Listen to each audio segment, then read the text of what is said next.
Hello, folks, and welcome back to the Charles in Charge Cowboys Sports Report. It is the 18th and Friday night. I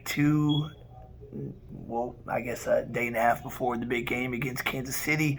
And we get a dagger with Amari Cooper getting placed on the COVID-19 reserve list. Man, I've been thinking this to myself the last few weeks. This team, with the season it's having, players need to live in the bubble.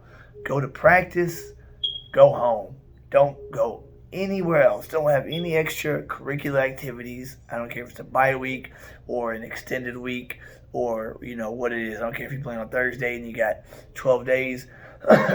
Just go to practice and go home.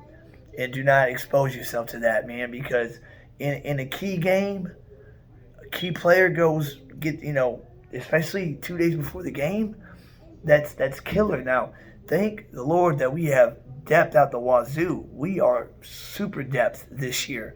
Now, Michael Gallup being out all of this season may be a blessing in disguise because Cedric Wilson did get a lot of playing time. So, hell, he played the whole season basically and was a good, viable third target for Dak. So, Gallup being back, Amari's out, which I think is big because a lot of defenses, even though we got Lamb, who's a baller, a lot of defenses still roll their coverage to Cooper's side. He is our number one still. You could say 1A and Lamb is our 1B. So 88 has a chance to really show up and show out this Sunday because they're going to be rolling coverage towards his side. He's going to be getting the double teams and whatnot. Gallup will be playing on the outside. He don't play in the slot. Wilson will get plenty of slot plays. And if we want to play Lamb in the slot, we're going to have Malik Turner or Noah Brown out wide along with Gallup. But we haven't had the running game get going since the Giant game. Since then, we had rolled off 4 or 5 games in a row of almost 200 yards rushing. So then teams decided to stack the box against us and see if Dak could beat them through the air, starting with New England, which he did. He passed on 465 yards, more passing yards on any Bill Belichick coach defense in the history of his coaching career in the NFL. And, Minnesota, we didn't have Prescott, so it was kind of a mix, but our run game was not dominant. It was non-existent versus Denver, and the blowout in Atlanta, we didn't need it. Elliott gets 41, Pollard gets 42. We need to get that running game going against Kansas City and control time of possession, play keep away from Mahomes. I believe our defense can make stops against them. I believe Dan Quinn is going to dial up a very good game plan via, we're missing our entire starting defensive line with Tank Lawrence and Gregory at end and Neville Gallimore and Brent Urban at tackle. I don't know if Brent Urban's going to be back on Sunday or not. He's been out a few weeks, but he is our best run stopper by far. But last week, we seemed just fine. And Dorrance Armstrong, we have 4 years invested in him. He's finally coming around. So him and Parsons, really need to be putting pressure on Mahomes whenever they're on the field and getting 3 and outs. And we need to establish that run game. Tyron Smith is questionable. I believe he will play. We got Connor McGovern starting at left guard now. Connor Williams, you got 13 holding penalties so far this year, number 1 in the NFL. Not 2, not 3, not 4th. You are the most flagged offensive guard in the league, and those are drive killers. And now the refs are starting to key in on that and say, "Hey, 52 holds a lot." So they're starting to watch you whenever you play. And even if you're not holding, and if it just looks like you're holding, they're throwing that flag. So you just become more of a liability than it's worth. And I think Connor McGovern, he was really highly rated when we drafted him. He's had plenty of time to learn the NFL, and I think he's ready. I think our best 5 will be on the field this Sunday. If Tyron Smith plays left tackle, I think Terrence Steele can play right tackle as good as Collins can, maybe even better if we let him keep playing. But he'll be our swing tackle. For the Chiefs, their offensive tackle Lucas Niang, Lucas N. I'm going to call him. He's out for the game, so they'll have a backup tackle in. their top cornerback, Ladarius Sneed, is questionable. That is big time.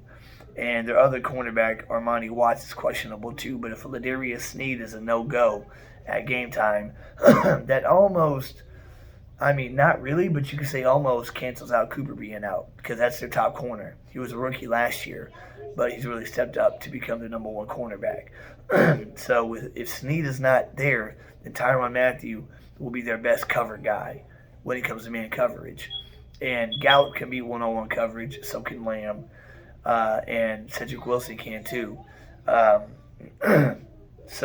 I really want to get this run game going to where, Cooper's absence will not be, felt as much.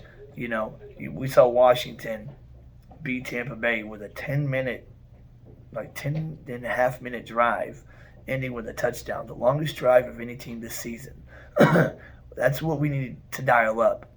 Long drives like that. Can you imagine 10 and a half minute drive on Kansas City and then punch it in? Say you get 2 of those in one game, that's a third of the game right there. And then you'll see Kansas City with their hands on their hips gasping for breath. That's what we want towards the third and fourth quarter, where it's Kansas City's defenders making business decisions whether they want to engage with Zeke or not. And we need Zeke to run angry. But, yeah, I believe Dak can run this offense at a high level without Cooper, even though Cooper, since we've traded for him, has been a godsend to this offense. But he'll be out for this game, most likely for the Raider game. And if we can win these next 2 games without him, that'd be like found money because that gives him 2 weeks to rest up, get his hamstring right. He's been banged up all season, and be back healthy for the Saints game. But, yeah, Cooper's out. Next man up, we've got depth, man. Noah Brown can play ball, too. Anytime his number's been called, he has stepped up and made the catch. So, hopefully, Ty Smith, he is a game-time decision. I believe he will be a go, especially with Cooper out now. They're going to put that into consideration and say, Smith,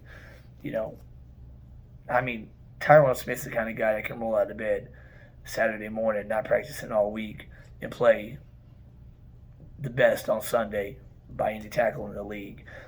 He's just that good. So don't fret too much, Cowboy fans. Cooper will be missed, but we can move the ball without him as we move the ball without Gallup all season. I know Gallup isn't Cooper, but he's pretty close. He's a damn good playmaker. He's not as good as a route runner as Cooper is, but Gallup is that splash play type guy that goes down the sideline and makes some huge juggling catches where he gets his butt cheek in.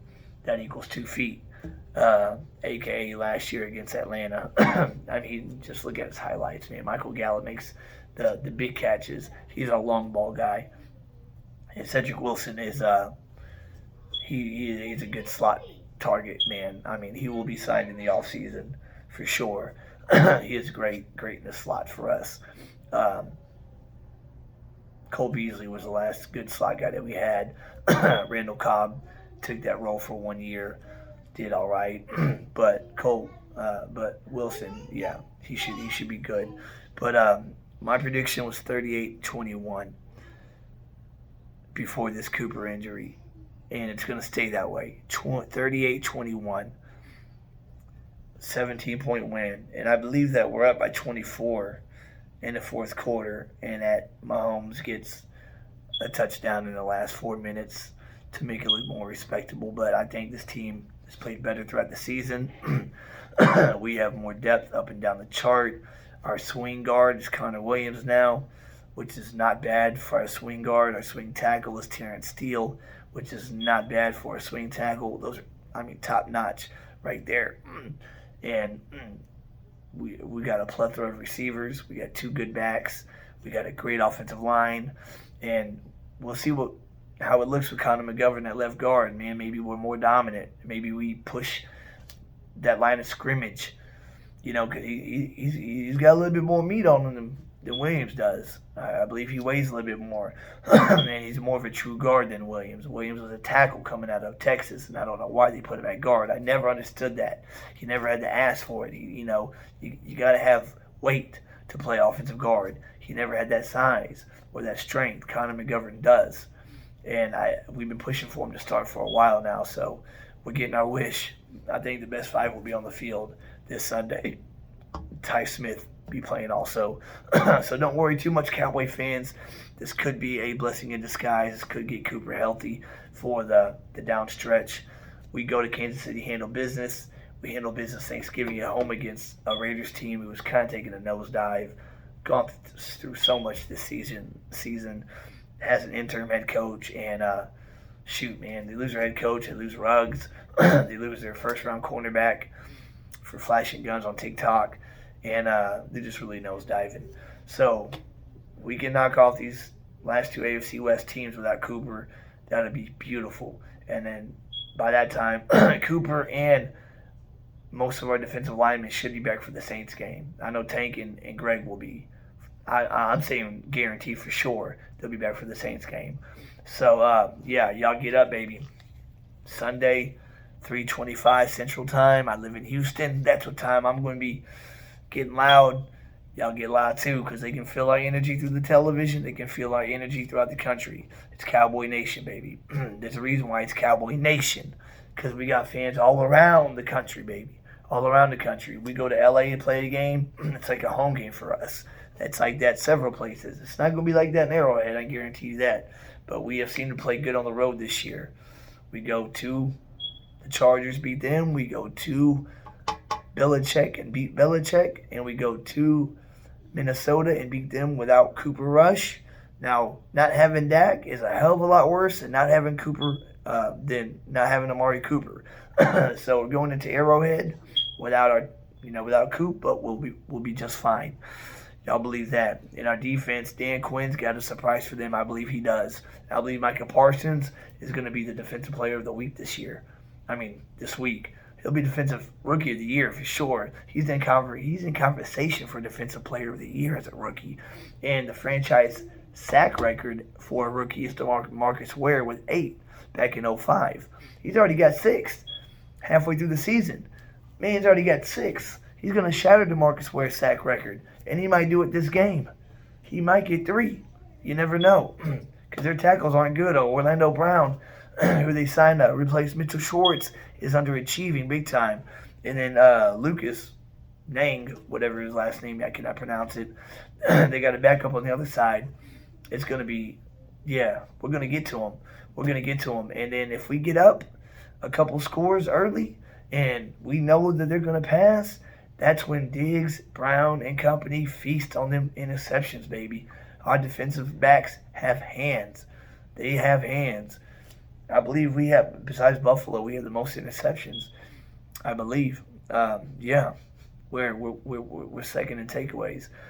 Tied for second behind Buffalo. So don't worry too much, guys. We got this in the bag, y'all. Please like and subscribe and share if y'all like the content that I bring. And my take on things.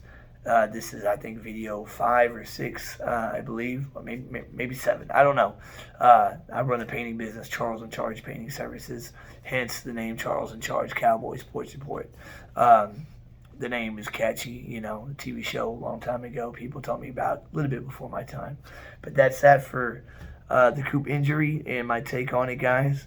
Y'all enjoy y'all's weekend and enjoy the game. And hopefully Monday morning we'll be waking up to a winning Monday. And we'll see Stephen A. and Shannon Sharp and everybody who picked against us eating that crow. We love to see them eat so much. That's it for Charles in Charge Sports Report. Charles is out.